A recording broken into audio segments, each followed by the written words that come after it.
partir de début 70, voilà, 1970. Il y avait des pointeuses de chaque côté, il y avait un gardien là,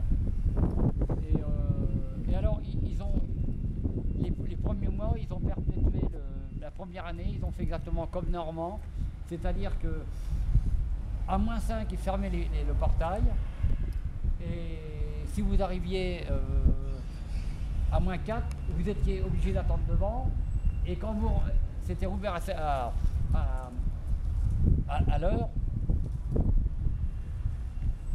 possible, par exemple le matin c'était à 7h, donc c'était fermé à -5, c'était ouvert à 7h. D'accord. Et le gardien, vous aviez une pénalité, vous aviez un quart d'heure de défalquer, pas pour les cadres évidemment.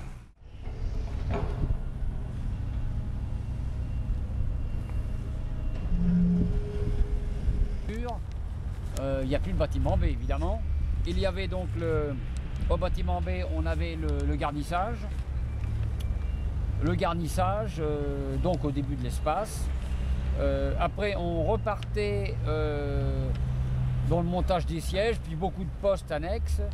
On repartait après vers le bâtiment C. On avait donc la chaîne finition.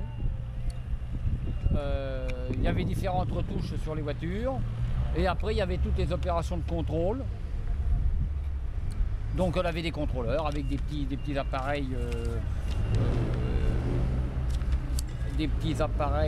à pile avec des lecteurs. Oh, il y a eu beaucoup de techniques, de technologies utilisées avec des codes barres. Enfin, il rentrait un tas d'informations. Il y avait différents contrôles.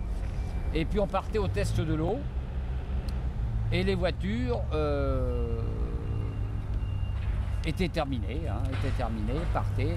Alors on avait déjà en 84, on avait déjà le site de Romo 3 qui intégrait la galvanisation à chaud. Voilà. C'est-à-dire que le châssis était fabriqué sur Romo 1, j'ai oublié Romo 1, donc ce qu'on appelle le soubassement, le soubassement de la voiture, la soudure, on appelait ça la soudure. C'était au bâtiment B qui n'existe plus, donc la moitié du bâtiment B, qui est absent maintenant, qui a été démoli, donc intégrer donc la soudure, et l'autre moitié le garnissage. Et il y avait des postes de sous-ensemble à l'étage. Alors ça bougeait sans arrêt au fur et à mesure de l'évolution du produit, du nombre d'exemplaires. Donc il y avait sans arrêt des modifications. Il n'y a jamais rien eu de statique, ça durait quelques mois, des fois 1 an, 2 ans.